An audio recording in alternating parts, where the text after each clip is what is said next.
My wife smirked at dinner. He pays bills, but my lover gives me pleasure. I raised my glass and said nothing. The next morning, her lover's wife got every message forwarded. By evening, my wife's bags were outside and my lawyer was inside. David, 35 male, had been married to Jessica, 34, for 8 years. We lived a life of curated perfection in Chicago. I was a senior associate at a downtown law firm, earning $20,000 a year.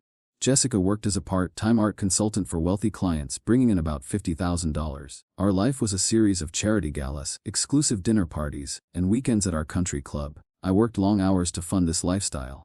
Jessica managed our social calendar. Her friends were the wives of other lawyers, bankers, and surgeons. Their conversations were always about vacations, renovations, and other people's failures. I felt more like a spectator than a participant in my own life. 3 months ago, I received an offer that would change everything. A top-tier firm in San Francisco, one I had admired for years, wanted me to join their corporate litigation team. The offer was a direct path to partnership. The starting salary was $350,000, with a guaranteed 6-figure bonus and a full relocation package. It was the culmination of a decade of hard work. I told Jessica over dinner at our favorite Italian restaurant. Her reaction was immediate and cold. "San Francisco," she said, setting down her wine glass. "Absolutely not. This is a partner track, Jess," I explained. "It's social Siberia," she countered. "It's full of tech nerds. Our entire life is here. We could build a new life. A better one." She laughed, a sharp, dismissive sound. "Don't be naive, David. You're a corporate drone. You can do that anywhere. My world is here." The topic was shut down, but the final fatal blow came 2 weeks later. We were at a dinner party with our closest friends. I was at the other end of the table. I watched my wife lean over and whisper to her best friend, a smirk on her face. Her words carried just far enough for me to hear. That was the moment my marriage died. I just raised my glass and said nothing. Update 1: I accepted the San Francisco offer the next morning. I signed the documents digitally and emailed them back before I even had my first cup of coffee. I told the new firm I would start in 6 weeks. They were thrilled. My secret preparations began that day. Jessica considered the matter closed. She refused to speak of it again. "We are not leaving Chicago," she would state as if repeating a fact. End of story. Her friends treated it like a joke. At the club, they would ask me if I had bought my flower power headband for San Francisco yet. They praised Jessica for putting her foot down and not letting me ruin their lives. They were a chorus of entitled voices, reinforcing her worst instincts. I move with quiet precision. I opened a new bank account with a national bank that had branches in California. I started transferring my personal savings. I sold a portfolio of stocks I had inherited before our marriage, a fund Jessica didn't even know existed. The $120,000 from the sale went directly into my new account. I also did some digging. Her carelessness was astounding. Our family iPad, which she rarely used, was still synced to her phone. I found years of messages. The affair had been going on for 2 years with Chris, the husband of one of her friends. He was a man I played golf with. I methodically screenshotted every message, every photo, every hotel reservation. I saved them all to an encrypted hard drive.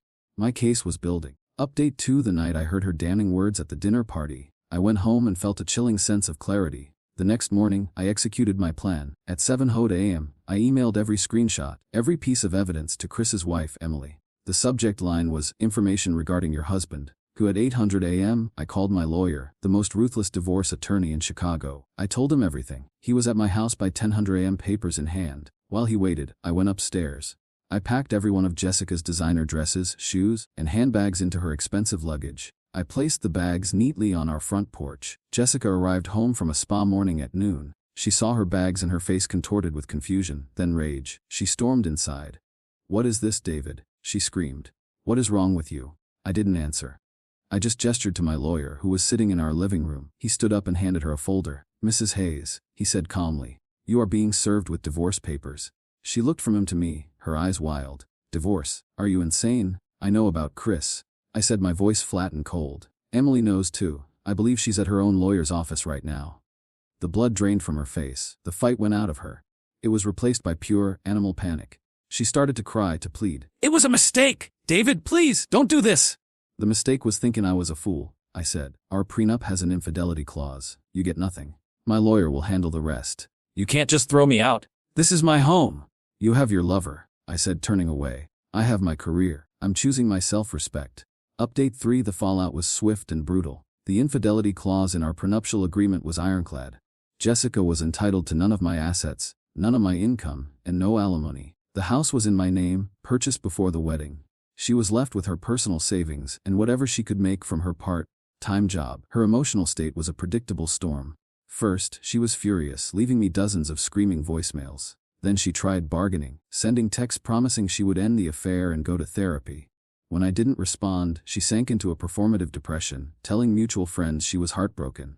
Finally, it all circled back to venomous rage. I remained a ghost. All communication went through my lawyer. I forwarded her voicemails and texts to him without listening or reading them. I was a man on a mission, and my mission was to get to San Francisco. The international movers came on a Tuesday. Jessica was staying with a friend, having been legally removed from the house. The movers packed my books, my art, my life. By the time they were done, the house was a hollow shell. I left the keys with my real estate agent and drove to the airport. Landing in San Francisco was like stepping into a different world. My corporate apartment was in a high-rise with a panoramic view of the bay and the Golden Gate Bridge. The air was cool, the city vibrant. My new life had begun.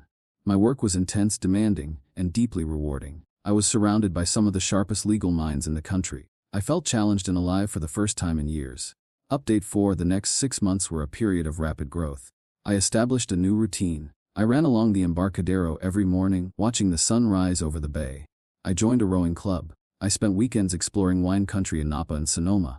I was building a life, not just a career. My performance at the firm was exceptional. At the end of my first year, I received a $75,000 bonus. I used it, along with the money from my stock sale, to buy a beautiful 2-bedroom condo in Pacific Heights. It had a balcony that overlooked the water. My life was my own. Meanwhile, Jessica's lies in Chicago were unraveling. She had told her family that I had become abusive and controlling, and that I had left her destitute for another woman. Her parents called me, furious. I was polite but unyielding. Jessica was unfaithful for years. I told her father calmly, "The divorce is final. The terms of our prenup were enforced. I have nothing more to say." The truth eventually surfaced. Emily, Chris's now ex-wife, made sure of it. She told everyone in their circle what had happened. Jessica was exposed not just as an adulterer, but as a liar. Her social standing evaporated overnight. Update 5: a year after my move, I was made a junior partner at the firm. It was a year ahead of schedule. My new title and role were announced in a major legal trade publication. I updated my LinkedIn profile to reflect the promotion. My income was now well over $400,000 a year. The response was instantaneous. An email from Jessica arrived within hours. The subject was, "I'm so sorry. I saw the news about your partnership," she wrote. "I always knew you were brilliant. I threw away the best thing in my life, David. I was a fool. Please, can we just talk?" A flood of texts and voicemails followed. They were filled with desperate apologies and pleas for a second chance. She said she was a changed woman. She said she was in therapy. Then came messages from our old friends in Chicago. They congratulated me on my success. They apologized for taking her side. They admitted they knew she was lying. It was a pathetic display of people flocking to success. My own family, who had supported me through the whole ordeal, were simply proud. "You built a better life," my mother said. "You deserve it." Update 6: 3 weeks later, I was leaving my office building when I saw her. Jessica was standing on the sidewalk, looking thin and lost. She had flown across the country. "David," she said, rushing toward me. I stopped, my face a mask of indifference. "What are you doing here, Jessica?" "I had to see you," she said, tears in her eyes. "I'm so sorry. I've changed. I realize now what's important." She begged me to take her back. She said she would move to San Francisco. She would do anything. "You haven't changed," I said, my voice devoid of emotion. "You just missed the money. You missed the status." "That's not true. I love you."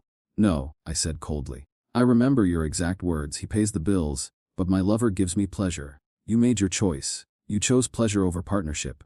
Now you have neither." I turned and walked away. I heard her call my name, but I didn't look back. I had my assistant arrange for building security to ensure she wouldn't be there when I returned. Update 7: her final act was one of legal desperation. She hired a new lawyer who attempted to challenge our prenup. They claimed she had signed it under duress and didn't understand the terms. My attorney decimated their claim in court. He produced emails from the time of the signing where Jessica discussed the terms knowledgeably with her own independent counsel. He then presented the mountain of evidence of her long-term, calculated infidelity. The judge threw her case out and warned her lawyer against filing frivolous lawsuits. Defeated in court, she tried the court of public opinion. She created a blog, painting herself as the victim of a ruthless, powerful man. She wrote vague posts about emotional abuse and financial control. It backfired horribly. Emily, Chris's ex-wife, commented on the blog with links to public divorce records. People from our old Chicago life filled the comments with the truth about her affair. The blog became a monument to her own lies and disgrace. She took it down within a month. Update 8. Another year went by. I was made a full partner at my firm. My income was now approaching $500,000 a year. My life was full and peaceful. I was dating a woman named Maya, a successful architect I had met through a charity board. Our relationship was a partnership of equals, built on honesty and mutual admiration. One evening I received a final email from Jessica. "David," it began. "There are no more excuses. It was all my fault. I was selfish and cruel. I'm sorry for the pain I caused you. I hope you are happy." It was the first time she had taken full responsibility. It felt like the end. I wrote back 2 words, "I am," then I deleted the email chain forever. It was over. Final update. A few months ago I was at a judicial conference, giving a presentation. Afterward, a senior judge from Chicago approached me. He was a man I respected immensely, and he had known Jessica's father for years. He shook my hand warmly. "David, that was a brilliant presentation," he said. Then his expression turned serious. "I also wanted to say something on a personal note. I spoke with Jessica's father. He is deeply ashamed. He knows he failed her. He never taught her that actions have consequences." The judge's words gave me a strange sense of closure. It wasn't about forgiveness. It was about understanding. The ultimate lesson in all this is that you must be the primary guardian of your own self-worth. When someone shows you, repeatedly, that they do not value you, you must believe them. The hardest choices, to leave, to start over, to cut ties, are often the ones that lead to the most authentic and fulfilling life. Your peace is a non-negotiable asset. That evening, I stood on the balcony of my condo with Maya, looking out at the lights twinkling across the bay. The fog was rolling in, but our view was perfectly clear. I felt a profound sense of gratitude. I hadn't just built a new career. I had built a new life, one founded on respect. And I was finally at peace.